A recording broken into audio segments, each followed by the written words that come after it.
Em nome do Pai, do Filho e do Espírito Santo. Amém. Gente querida, novamente nós aqui somos 6 aqui no templo, mas pela graça de Jesus, muitos mais nos acompanhando aí no YouTube, na expectativa, aliás, na certeza de que o Senhor nos haverá de abençoar ainda um pouco mais. Cantamos aqui com tanta alegria, ouvimos esses louvores tão bem produzidos, gravados, pastor Josué, pastor Henrique aqui com a gente, cantando ao vivo e a cores, tudo muito bem para o louvor da glória do Senhor. Eu quero ler com vocês aqui o texto de Lucas, capítulo 21. Não sem antes pensar com vocês aqui o seguinte: a mais óbvia das perguntas que nos tem vindo ao coração, tenho certeza que ao meu e ao de vocês também, foi uma pergunta que me foi feita várias vezes durante esses dias, tem sido assim, é o seguinte: uma crise impressionante. Qualquer que seja a sua interpretação a respeito do que está se passando, mesmo que você ache que exista algum tipo de exagero, algum tipo de amplificação de uma crise instalada aqui e acolá, mas, sem dúvida, os tempos são estranhamente diferentes.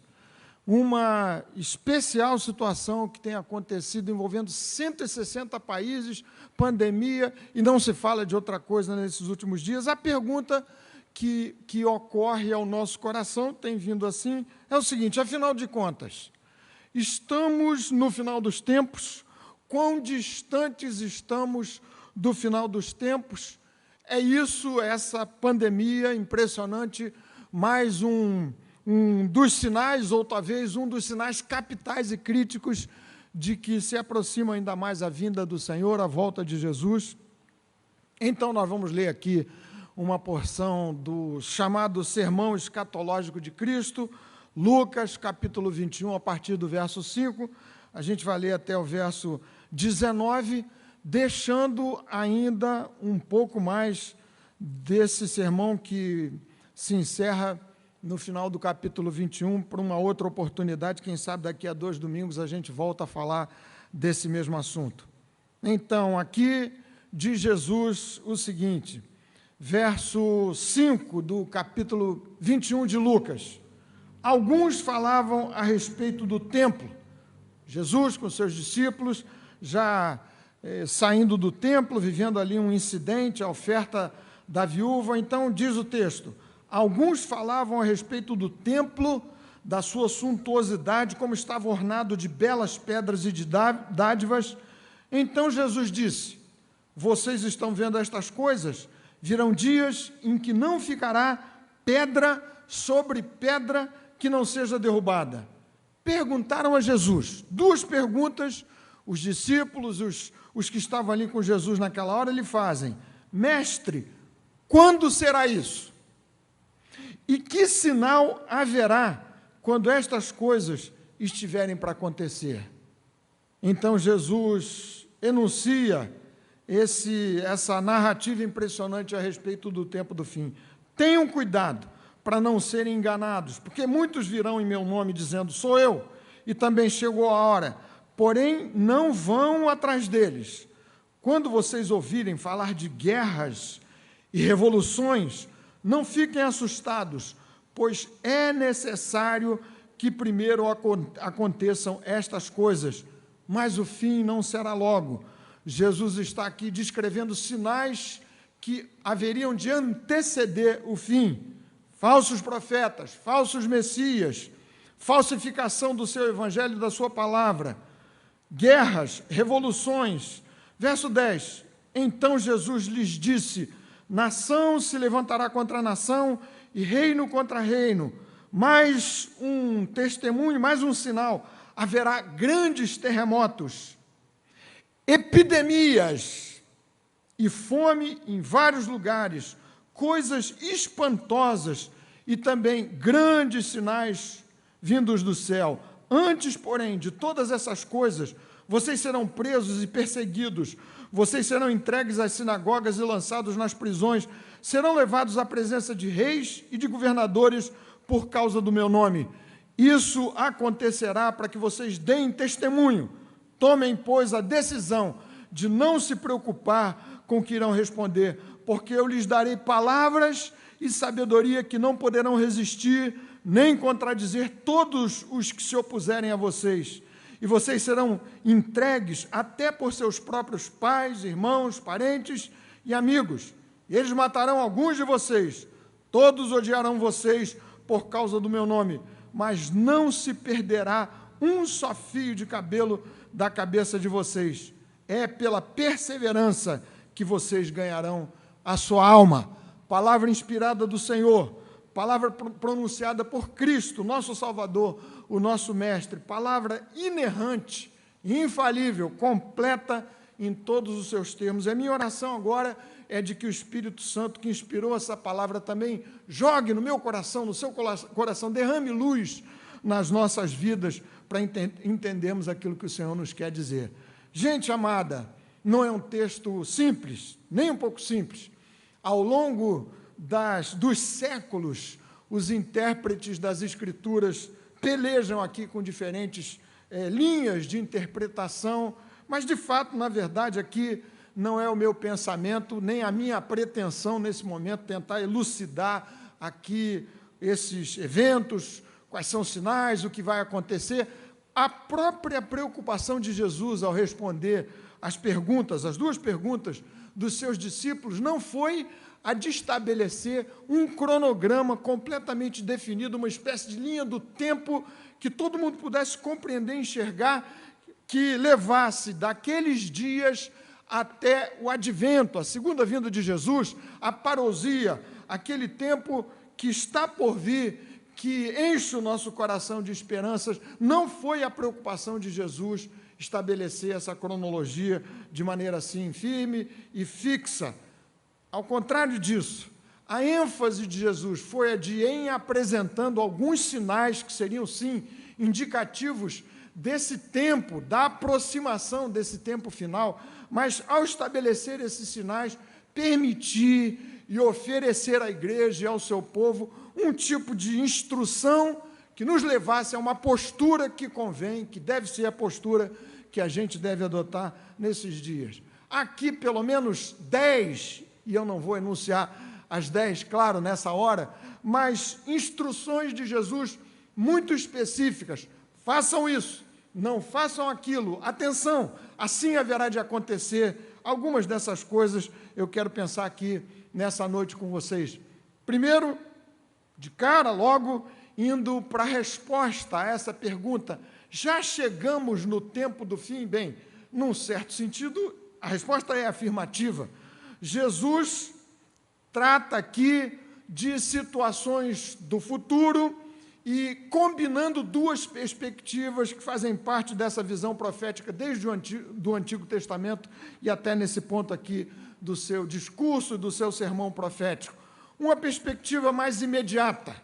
Jesus mencionou, se você ler até o final do capítulo 21, certamente fatos que haveriam de acontecer e que efetivamente aconteceram logo depois. 40 anos depois de Jesus anunciar esse sermão escatológico, Marechal Tito, romano, cercou por 5 meses a cidade santa, a cidade de Jerusalém, promovendo uma devastação em que morreram mais de 1 milhão de pessoas ali, um massacre, uma situação terrível, impressionante, e cumpriu-se parte daquilo que Jesus havia predito: não ficará pedra sobre pedra que não seja derrubada. Por outro lado, a perspectiva profética aponta também para um outro tipo de juízo, não aquele imediato que acontecer efetivamente sobre o povo de Israel, sobre Jerusalém, dando princípio a um novo tempo, a uma nova era, a era dos gentios, da própria igreja.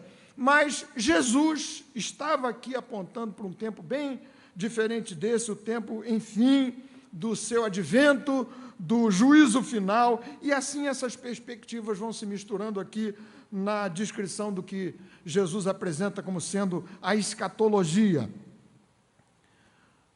A resposta para esse tempo é se você pensar de fato que tantas coisas já têm acontecido desde que Jesus enunciou esse sermão, muitas epidemias, muitas pandemias.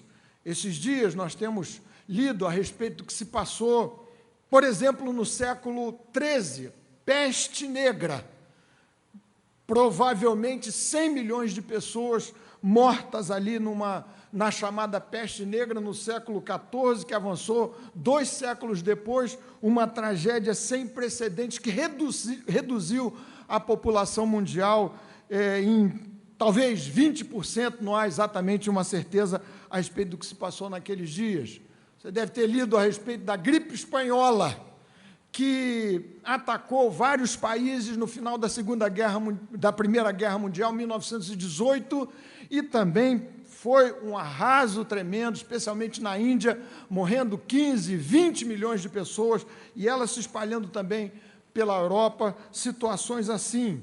Um certo historiador registrou mais de 700 eventos de terremotos só no século XIX, e mais pertinho daqueles dias de Jesus, eu lhes disse, no ano 70 depois de Cristo, 40 anos depois do que Jesus havia pronunciado aqui, Marechal Tito arrasou Jerusalém. Um pouco antes disso, não se sabe exatamente de onde veio, qual é a causa, alguns dizendo que foi a própria loucura do imperador Romano Nero, um incêndio devastador sobre Roma, capital do império, naqueles dias. E outras tragédias mais. Perto de Jesus ainda, daquele tempo, no ano 79, depois de Cristo, um vulcão terrível, Vesúvio, arrasou Pompeia e algumas outras cidades ali das circunvizinhanças. Mais de 20 mil pessoas mortas ali, e há as cinzas indicativas daquele evento histórico tremendo. Esses eventos têm acontecido desde que Jesus pronunciou esse sermão escatológico impressionante. Portanto, o que estamos vendo aqui é uma espécie de escalada desses sinais que vem acontecendo desde que Jesus os indicou como parte desse anúncio, dessa escalada na direção daquele glorioso evento que enche o nosso coração de esperança e que nos faz dizer, como a Igreja Apostólica, Maranata, ora vem, Senhor Jesus. Então, para resumir toda essa minha conversa aqui, o que estamos vivendo é certamente parte desses sinais, parte desses eventos. Vale dizer que quando Jesus descreveu esses incidentes, essas coisas que haveriam de vir como sinais, tudo pareceria extremamente improvável. Jesus dizendo que os discípulos, que a igreja seria perseguida, eram, afinal de contas, uns pouquíssimos discípulos, um grupo insignificante de seguidores de Jesus ali. A igreja cresceu, a igreja se expandiu, e no registro de Atos dos Apóstolos, já parte dessas situações enunciadas por Jesus começou a acontecer.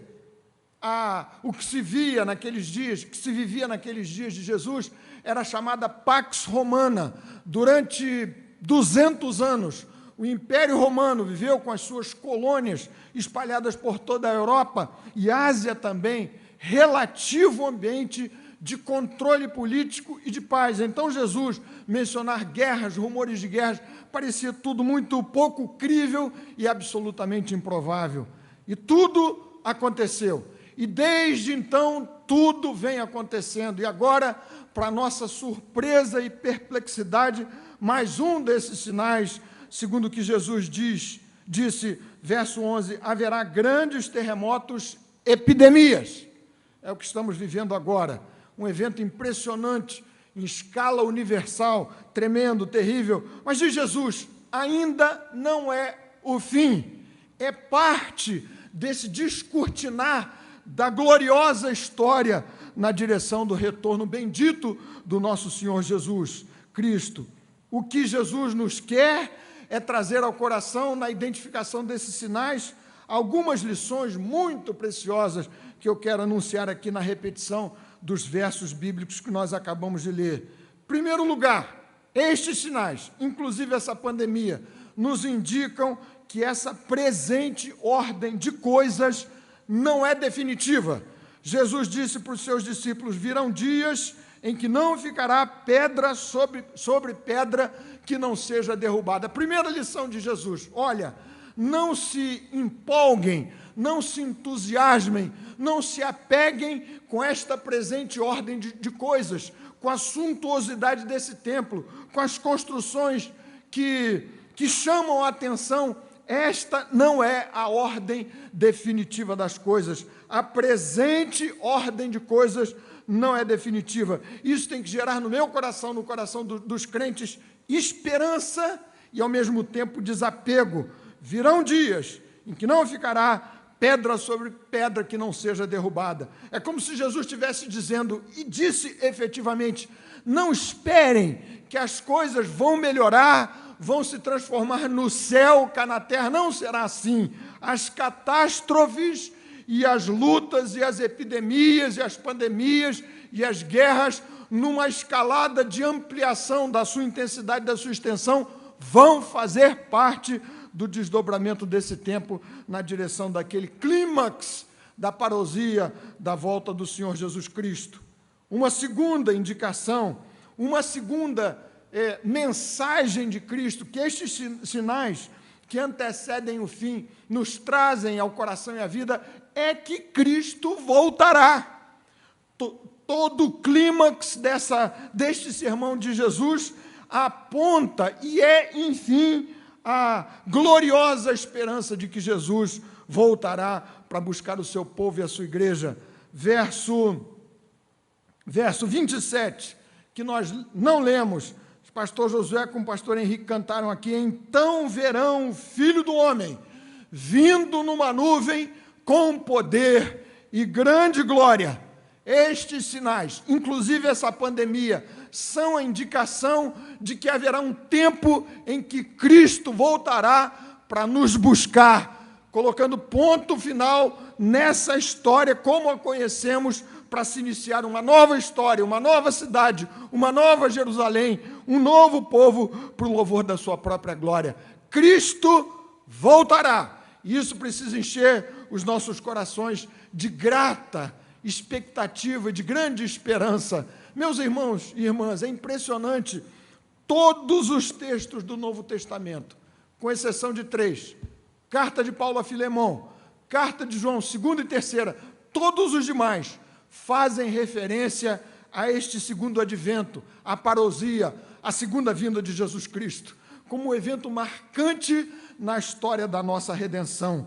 Terceira lição que estes sinais chamam para o nosso coração: indicação de Deus de que vai haver um juízo final, um grande acerto de contas, em que o Senhor, o supremo juiz de toda a vida e de todas as coisas, haverá de nos pedir contas, e a toda a humanidade, das nossas obras, da nossa disposição do coração, daquilo que fizemos com o tempo que nos foi dado aqui nesses sítios. Verso 36, que não lemos, mas que encerra esse sermão escatológico de Jesus: vocês vigiem e orem, para que possam estar em pé na presença do Filho do Homem.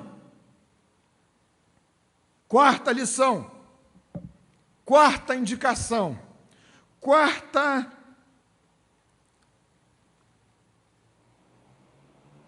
chamada de Jesus para o coração do seu povo e da sua gente, a partir destes sinais que vão se multiplicando no desdobramento dessa história impressionante. Deus, o Senhor da história, está em plena execução de seus gloriosos planos. Deus está desdobrando na história das nossas vidas e de toda a terra os seus planos. Jesus, já disse para vocês isso aqui, já comentei antes, falou de eventos que haveriam de acontecer e que àquela altura daquela entrevista ali com os seus discípulos parecia completamente improvável.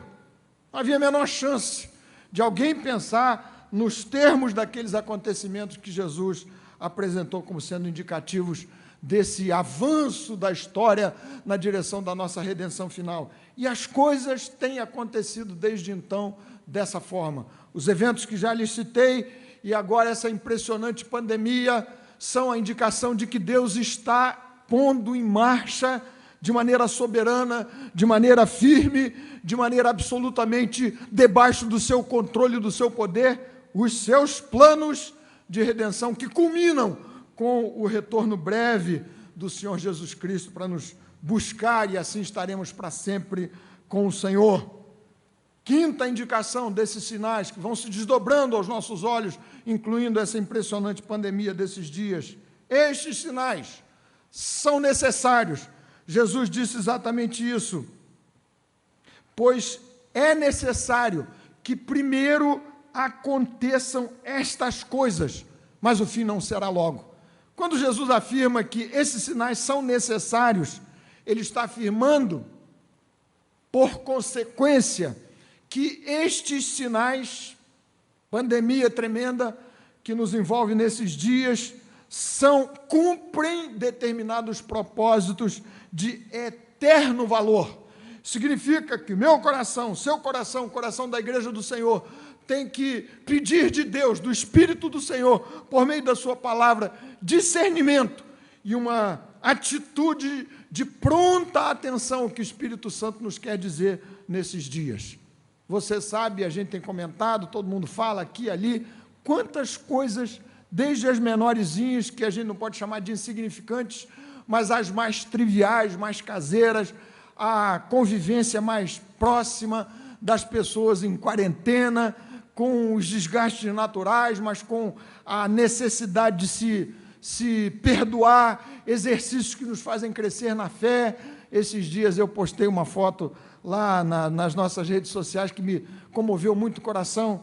Nosso netinho querido Guilherme, com a Bíblia aberta, ele tem feito assim diariamente no cultinho, abre a Bíblia, ele já percebeu que ali há verdades eternas para o seu coraçãozinho, fica buscando ali pelo menos o número do capítulo, ele já consegue ler coisas, bênçãos que nos têm vindo ao coração por conta desses dias.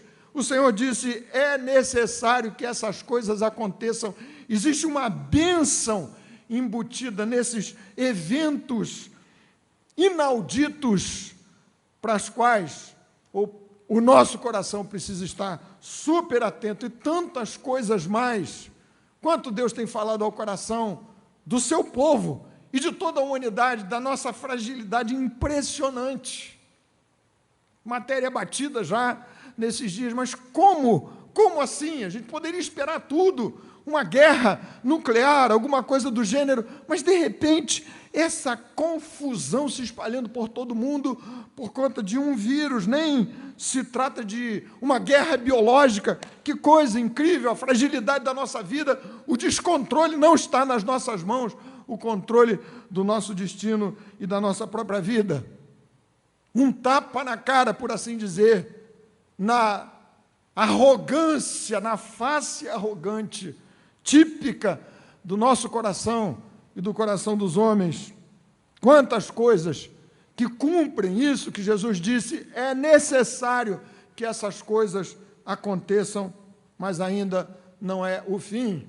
A lição nesse ponto é esta: irmãos e irmãs, não vamos desperdiçar a grande oportunidade de aprendizado, de absorção dessas necessidades que tem a ver com o meu coração, com a minha vida, com a vida da nossa igreja, da nossa nação, do mundo, na direção do Deus, o Eterno, o Todo-Poderoso. E aqui, então, nesse texto, como lhes falei antes, são aqui algumas lições que são sacadas da observação desses sinais. Eu lhes disse 5, a presente ordem de coisas não é definitiva, as coisas, não vamos esperar que as coisas melhorem, haverá aqui e acolá catástrofes, e segundo Jesus, numa escalada até aquele clímax, no ponto culminante da parousia, da volta de Jesus. Segundo a indicação destes sinais, Cristo voltará. Isso tem que encher nosso coração de grata esperança, terceira lição, terceira indicação destes sinais, vai haver um juízo final. E o meu coração tem que estar preparado para estar de pé diante do Deus, do Filho do Homem, o Deus Todo-Poderoso, o meu Salvador. Quarta indicação, Deus, o Senhor da história, está em plena execução dos seus planos eternos na direção da nossa redenção completa e final. E quinta instrução que se pode sacar destes sinais, da observação desses sinais, existe uma necessidade que a gente não pode desperdiçar, que tem que ser aproveitada. Jesus disse, é necessário que essas coisas se passem assim. Agora, irmãos queridos, algumas das instruções de Jesus, para você guardar muito bem no seu coração, elas são super claras, diretas, tiradas do seu discurso. A primeira delas, não se deixem enganar. Haverá, e desde os tempos de Jesus, vocês se lembram, houve alguns, no tempo dos apóstolos, da igreja apostólica, Paulo, naquele discurso célebre, naquela palavra aos presbíteros de Éfeso, ele disse, do vosso meio mesmo surgirão alguns que vão se levantar contra o evangelho, desde aqueles dias, e a instrução de Jesus é, estes sinais chamam a sua atenção para que vocês não se deixem enganar. Diz Jesus, no verso 8, tenham cuidado para não serem enganados, não sejam ingênuos, não vão atrás destes falsos deuses, falso evangelho e falsos cristos. Não se deixem enganar. Cuidado com a sedução que pode advir de um formato, de um jeitão, de um tipo de palavra que crie comichão no coração e na mente. Cuidado de Jesus, não se deixem enganar. Instrução da palavra de Deus, que é luz para o nosso caminho, que é lâmpada para os nossos pés, que nos instrui o coração e a vida. Gente amada, nunca será demais lembrar para vocês, que especialmente nesses tempos de pastoreio online, distante, o número, a probabilidade de mensagens dissonantes, contraditórias, distintas, se amplifica enormemente. Não estamos fisicamente juntos, não nos temos encontrado como a gente sempre faz, ou fazia até semanas atrás. Você não pode deixar se enganar, seduzir, trair, deixar que o seu coração se engane com tinturas de evangelho, mas que não tem o essencial da palavra de Deus. Impressionante como é fácil a gente misturar a cabeça com essas coisas. Nesse sentido, eu insisto para que você priorize, se você é da Igreja Betânia, priorize a informação, o ensino, aquilo que a própria igreja provê para o seu coração, para a sua vida, para você não fazer aquilo que eu já tenho citado aqui várias vezes. Às vezes não significa dizer que se trata de uma falsa comida, de uma comida ruim, mas a mistura é como naquela imagem que já repeti várias vezes daqui. Você vai para um restaurante do tipo buffet, que provavelmente tem os seus dias contados, vai ser difícil voltar com aquela metodologia, com aquele jeito, e você faz seu prato com coisas boas, se fossem apreciadas isoladamente, mas não combinam entre si. E assim que alguns acabam se deixando seduzir e trair por um monte de coisas que pouco bem podem fazer à sua fé e ao seu coração. Diz-nos Jesus, diante do inaudito desses sinais, como neste caso que estamos vivendo essa impressionante pandemia, não se deixem enganar. Segunda instrução de Jesus, não se assustem, não tenham medo. É a palavra de Jesus, é a palavra do Senhor, repetidas vezes. Verso 9, diz Jesus assim, não fiquem assustados, não fiquem assustados. Se fosse um conselho meu, pastor Vandes, que é psicólogo, quinta-feira próxima ele vai repetir a dose, certamente um tema diferente, na perspectiva da psicologia, mas se fosse um de nós, dizendo para você, Não tenha medo, não fique assustado. Seria uma palavra risível diante da loucura desses dias, mas é Cristo, o meu Senhor, o nosso Senhor, que nos diz: não tenham medo, não se assustem com a loucura estabelecida por conta dessa impressionante pandemia. Não se assustem, não tenham medo, diz-nos o Senhor. Ele diz um pouco mais, um terceiro conselho ao meu coração, à minha vida, ao seu povo nesses dias. Verso 13: isto acontecerá para que vocês deem testemunho. A lição embutida na palavra de Jesus é esta: sejam ousados no testemunho da fé em Jesus, mais do que nunca, na pressão, na perseguição, na loucura da pandemia. Ousem testemunhar como nunca, aproveitarem como nunca dessa enorme, aí sim, janela de oportunidade que se tem aberto por conta do terror, do assombro, do susto, do medo, da falta de perspectivas, do esgotamento das esperanças que se estabelece por todo mundo, e aqui bem perto de nós, quem sabe na sua família, na sua casa, com os seus vizinhos, na nossa cidade, no nosso país. Sejamos mais do que nunca ousados no testemunho de nossa fé no Senhor Jesus Cristo. E o Senhor avança para dizer no verso 18: mas não se perderá um só fio do cabelo da cabeça de vocês. Não se perderá um só fio de cabelo da cabeça de vocês. Não está aqui o Senhor Jesus nos dando a garantia de que não haverá sofrimento, baixas, perdas. Vimos no domingo passado Herodes passando ao fio da espada, um dos mais valiosos soldados daquele bendito exército apostólico do Senhor, Tiago. Mas o que Cristo diz é que a nossa salvação é absolutamente garantida pelo sangue de Jesus, por sua ressurreição, por sua grande graça na direção da nossa vida. Não se perderá um só fio de cabelo da nossa cabeça. Nossa vida está segura nas mãos do nosso glorioso Deus e Salvador, o Senhor Jesus Cristo, nos braços largos da Trindade Santa e Bendita. O texto nos diz para descansarmos confiantemente no Senhor, na certeza de que nada se perderá no essencial das nossas vidas, naquilo que conta, naquilo que é permanente, naquilo que é eterno, a nossa vida, a nossa alma, os nossos queridos. Descansem, diz-nos o Senhor, vocês estão sendo guardados e garantidos pela providência da minha própria mão e pelo meu poder.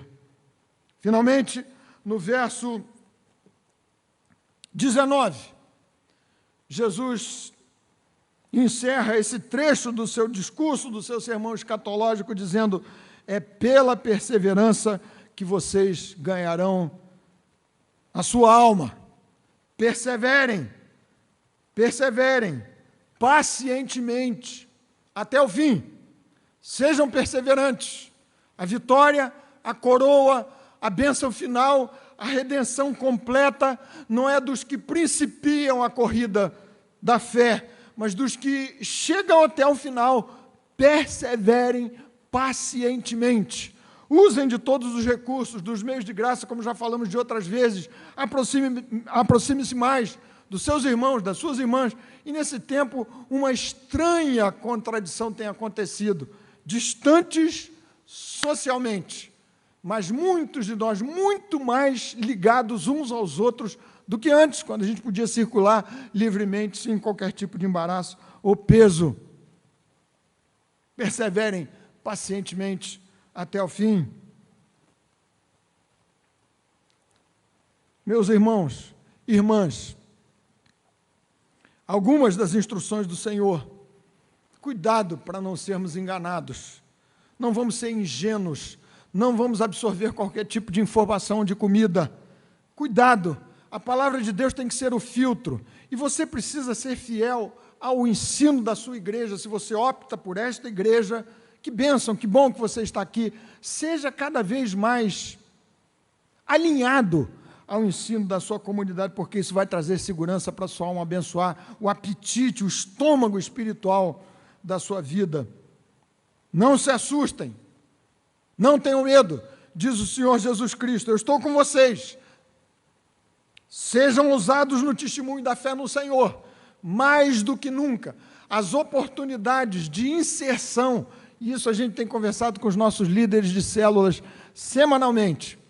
Agora, sim, abriu-se uma enorme oportunidade de inserção digital dos nossos amigos de oração, dos nossos oikós, de gente da nossa família. Esses dias, uma irmã nossa, líder de célula, a Rebeca, a doutora Rebeca, testemunhou na sexta-feira, na reunião lá com os líderes das nossas células, que isso já tem acontecido, gente da sua casa que não podia de outra maneira participar por conta de mobilidade e outros elementos das células, agora podem participar.